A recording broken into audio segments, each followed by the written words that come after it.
In China, there is a tradition called Ghost Month, which is the seventh lunar month, when Chinese people believe ghosts are released from hell to wander the world for a month. Traditionally, during Ghost Month, Chinese people tell ghost stories. There is a road that runs along the campus of the Chinese University of Hong Kong. They call it Single Braid Road, and many students claim to have encountered the ghostly figure of a girl with long braided hair, walking alone at night. It is said that, one cold night, a girl with long braided hair took great pains to sneak into Hong Kong from the mainland. She was an illegal immigrant, and she came with her boyfriend. The couple took a train into the city.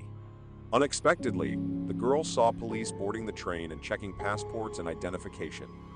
Worried that they would catch her, she decided to jump off the moving train. As she jumped, her braid got caught in the window frame. The hair was ripped off her scalp and the skin was ripped off her face as well. The girl stumbled onto Single Braid Road where she collapsed and died. The next day, the police found the girl's dead body lying in a pool of blood. They cleaned up the mess, and that seemed to be the end of it. Her boyfriend saw what happened, but he decided to continue on the train.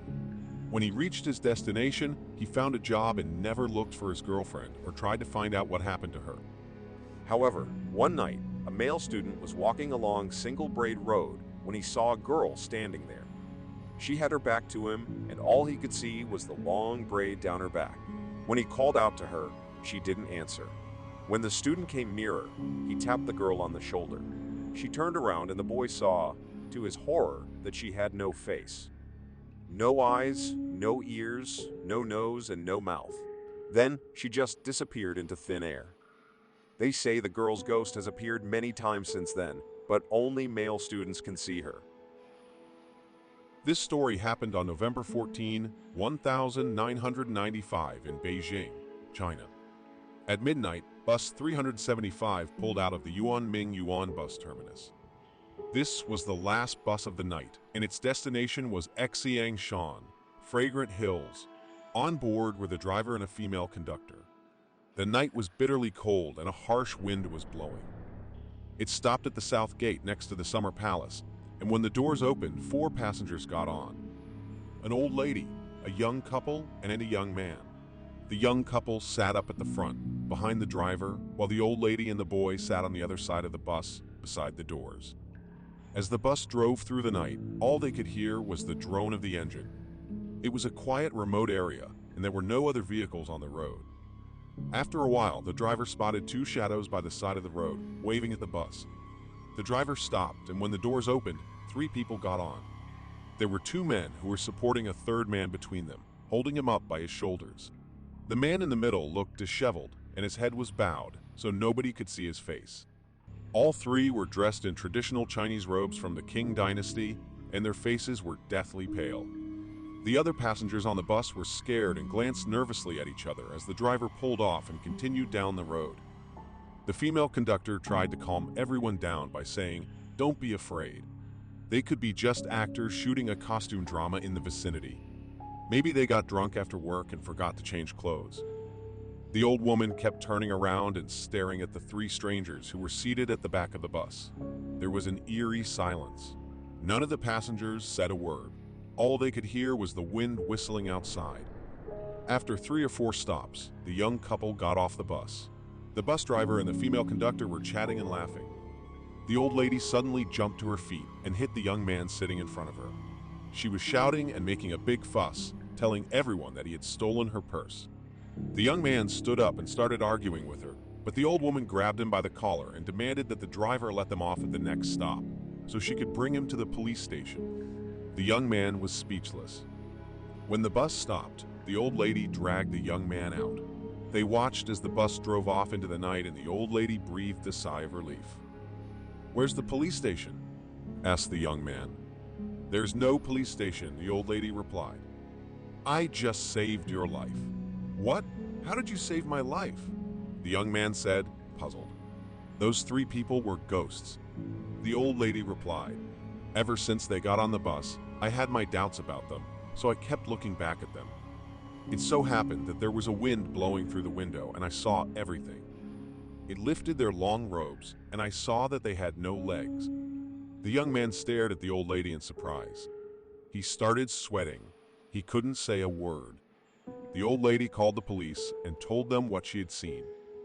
The next day, bus 375 failed to report to the station. It had vanished, along with the driver and the female conductor. The police searched the entire city, but could find no trace of it. They questioned the old woman and the young man, but they dismissed their story and decided that they were mentally ill. That night, the Beijing Evening News and the Beijing News reported on the story. The old woman and the young man were both interviewed live on TV. 2 days later, the police eventually found the missing bus. It was submerged in the Miyun Reservoir, about 100 km from Fragrant Hills. Inside the bus, they discovered 3 badly decomposed bodies: the bus driver, the female conductor, and an unidentified man.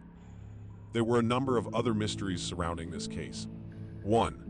The bus did not have enough gas to drive all the way to the Miyun Reservoir, and when the police opened the petrol tank, they found it was filled with blood. 2. Even though the bodies were found only 2 days after they disappeared, they were very badly decomposed. Even if it was summer, the process of decomposition could not be this quick. An autopsy confirmed that there had been no intentional meddling with the bodies. How could they decompose so quickly? 3. The police did a strict inspection of all the security camera tapes on each entrance leading to the Miyun Reservoir, but the bus wasn't seen in any of them. In fact, they found nothing out of ordinary whatsoever. How could the bus get there without being seen? To this day, it remains an unsolved mystery. There was a young couple who were in love, and they planned to run away together and get married. They arranged to meet at midnight beside the Lotus Pond. The girl showed up on time and waited for the boy to arrive. She waited and waited for such a long time, but her boyfriend never appeared. When the girl was going back to the dormitory, she suddenly spotted her boyfriend with another female classmate. The girl was so distraught that she began to cry and cry. She went back to the Lotus Pond and threw herself into the water. She committed suicide by drowning. Sometime after that, another young couple agreed to meet late at night at the Lotus Pond. The boy was early, so he waited at the water's edge, pacing back and forth. Suddenly, he heard a female voice behind him say, "I asked you to meet me at midnight, didn't I?" The boy answered, "No." All of a sudden, 2 pale white hands emerged from the water and dragged him into the pond. He was drowned to death. Ever since then, at Chengchi, there is an unwritten rule. If you got to the Lotus Pond at midnight and you encounter a girl, do not answer her questions. Do not even look at her. Otherwise, your life will be in danger. There was a young couple who attended United College. They were both our medical students. The dormitories in the college were in the same building, but they were separated. The girls lived in the upper floors and the boys lived in the lower floors. They had to study in their rooms until very late at night, and they were only allowed to go to each other's rooms during visiting hours, so the girl and the boy rarely got a chance to see each other. There were no mobile phones at the time, so it was hard to keep in contact. Every night, the girl would make a cup of oxtail soup for her boyfriend. She would hang it out the window and lower it down to her boyfriend, whose room was directly below her. Every time her boyfriend drank this cup of soup, he got a warm feeling inside. One night, the boy received the usual oxtail soup. He ate it all and then fell asleep with his books open in front of him. The next day, he went upstairs to visit his girlfriend, but she was nowhere to be found. He asked around and the other girls broke the sad news to him. His girlfriend had died of a sudden illness a few days before. Upon hearing this, the boy was overcome by grief. Then, he thought for a moment. If his girlfriend died, then who had been lowering the oxtail soup down to him? There was a male student who often studied in the university library. He would stay there studying in the evenings until it closed. Then he would walk back to his dorm room. Every night, on the way back to the dormitories, he passed a small park and he always saw a young girl sitting on a swing.